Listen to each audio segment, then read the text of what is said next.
Dito nga masusubukan ang pagiging professional driver ng driver. Dahil nawala ang aming clutch, sira. Pero bago nangyari, ito muna ang ginawa namin. Deliver muna kami, tindahan.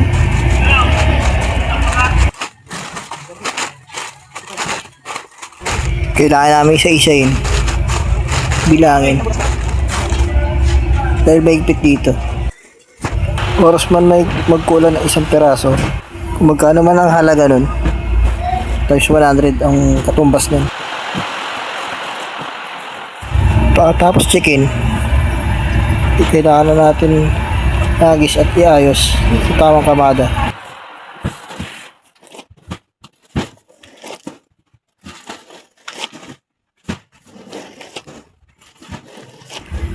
Pag naghahagis tayo dyan,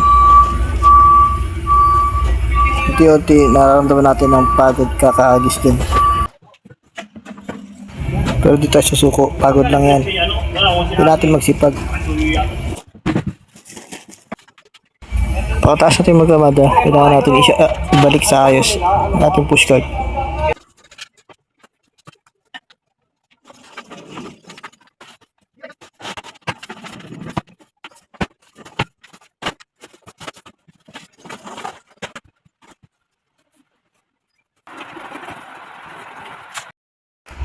Atas natin sa ayos ang ating mga item.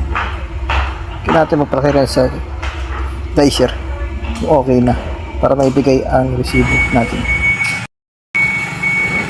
Sa mga oras na to, dito na nagsimula ang aberya.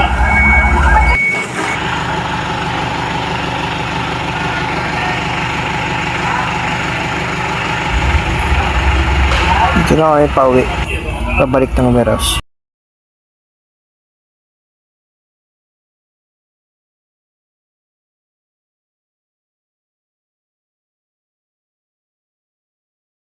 Sa mga oras to, ito na nahihirapan ang truck namin.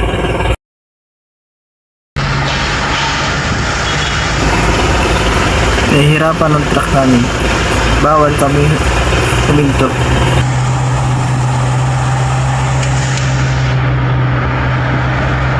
Dahil pag huminto, di kaya palitan ang clutch. Hirapan. Kaya dahan-dahan ang aking driver pagmamaneho.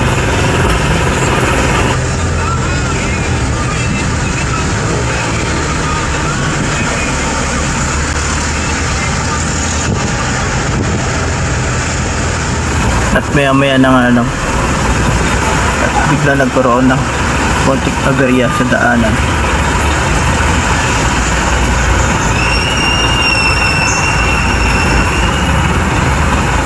Ng biglang aberya.